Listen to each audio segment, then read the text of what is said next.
Good morning, everybody. Happy Sunday. Glad to see you all here. My name is Dan. This is Tweet FPV, and welcome to Orqa Apocalypse 2023. And if you are under a rock, Orqa, the makers of these fine goggles here, every goggle, every make, every firmware, has a high likelihood to be bricked as of yesterday. Apparently there is a bug in the firmware from the early development testing days that on April 29th, 2023, they will go into some weird boot loop. So if you have a set of Orqa V1s and you haven't seen anything about it, do not power them on. If you haven't powered them on, do not power them. That means do not plug them in. Procedure, it's buried in the comments section. Takes you to a Google Drive. Cool. Unbricking the V1 goggles. They have changed this a few times. Here's the big deal. If you have not powered on the goggles yet, which means have not plugged them in, that doesn't mean actually like turning them on. As soon as you plug them in, they're powered. So follow procedure 2. Already powered up and not bricked. Already bricked and powered up V1, you're kind of screwed. And then everybody else, procedure 2 or procedure 1. So they do give you a image file that you're just gonna blindly download off of Google Drive. With the V2 goggles and the race goggles, they're pretty easy to get to the bootloader pins. Pop the top shell, short these 2 pads, and pop your SD card in, and you should be good to go. So these are actually fairly easy to fix, but it does require you pulling your face foam off, which will actually has the potential to wreck your Velcro. The problem with the V1s is A, they haven't told us how to get to those bootloader pins, and B, let me bring it up here. JKLML Orqa teardown. Why is my phone? I see stills. So the issue is we're not 100% sure, A, where the pads are, and B, this is from when I tore apart the V1s. This is underneath the PCB. So this is basically a complete disassembly of the goggles. I mean, pulling everything out, and there are so many pads. I know Orqa probably knows which ones, I'm sure they're there, which ones to bridge, but they haven't divulged that yet. But this is not an easy thing to get to. And they don't want you to find out how much foam tape holds these goggles together. Come on, where are we at? There we go, so there's some more pictures. That's the top of the board, which would be easier to get to. Actually, none of this board's actually easy to get to. I wish I still had my V1s, but yeah. These will not be easy to get to. All right, guys, these have been plugged in for forever. Power on.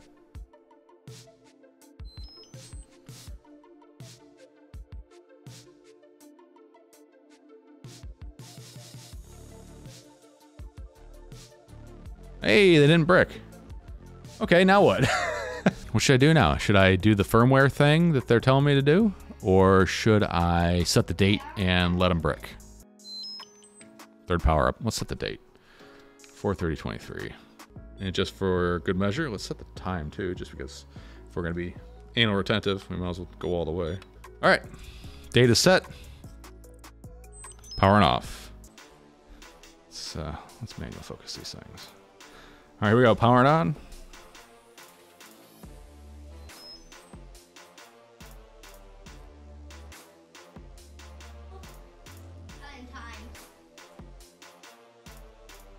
Yep, there we go. They're bricked.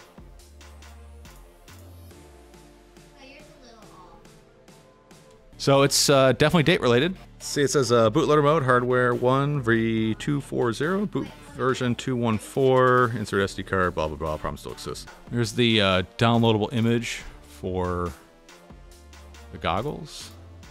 Download. It's an ISO, so it's an image. So you got to use a program called Rufus. So yet another layer of complexity. Use Rufus.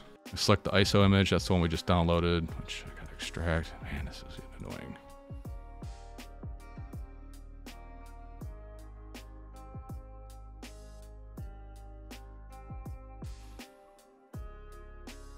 And there we go. Hit start. Yep. So that's just a minor annoyance right now. So that's done. Only takes a second. Oh, I don't want to pull apart my face foam. So I'll show you guys what I was talking about with the face foam.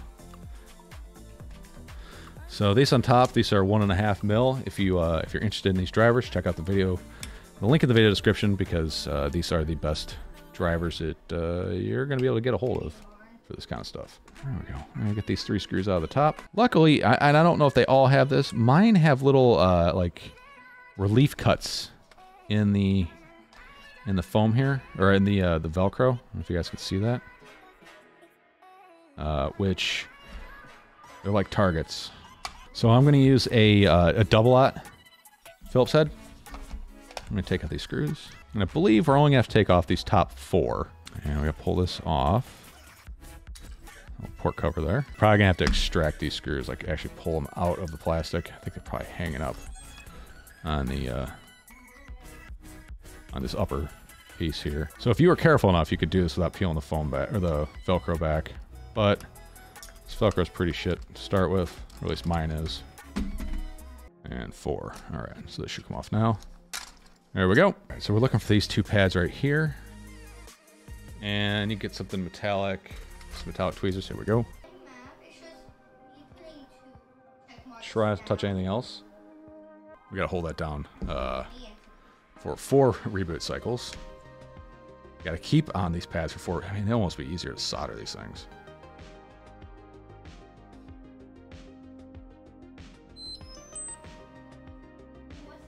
One, 2,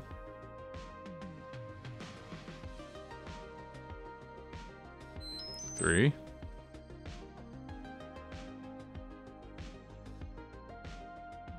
4. I don't know if that first one was a reboot cycle, if that was just a boot. All right. That's 4 or 5, depends on how you look at it.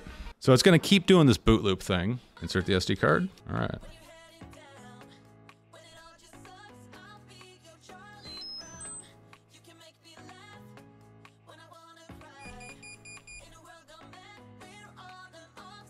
All right. So it's starting the firmware update process. It's really hard to read.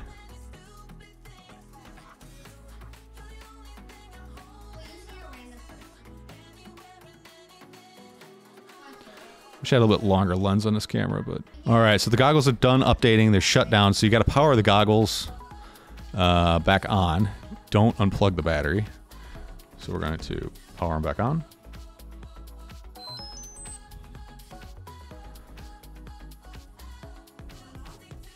And change the power mode to either short, long, or 1 press mode. All right, power mode set to 1 press.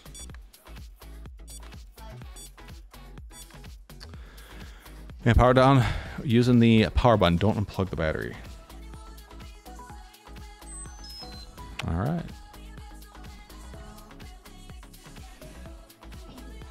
And now we should be able to power them back up. And the big key to this is do not change the time and date until Orqa's come out with an actual fix for these things. So there we go. We're unbricked. We're back. We're back to the land of the living. Just don't do what I did and update the time, and you should be good to go. So there we go. We're gonna. I'm not gonna show you how to put them back together. It's pretty basic. You know, it's just 6 screws. 7 screws. If you guys want to get yourself some Tweet FPV grips, go to tweetfpv.com. And if you're contemplating getting grips, I'd get them now. All right, guys. We'll see you next time. And as always, stay positive and just don't turn on your Orqas. And don't update your time, apparently. All right, guys. We'll see you next time.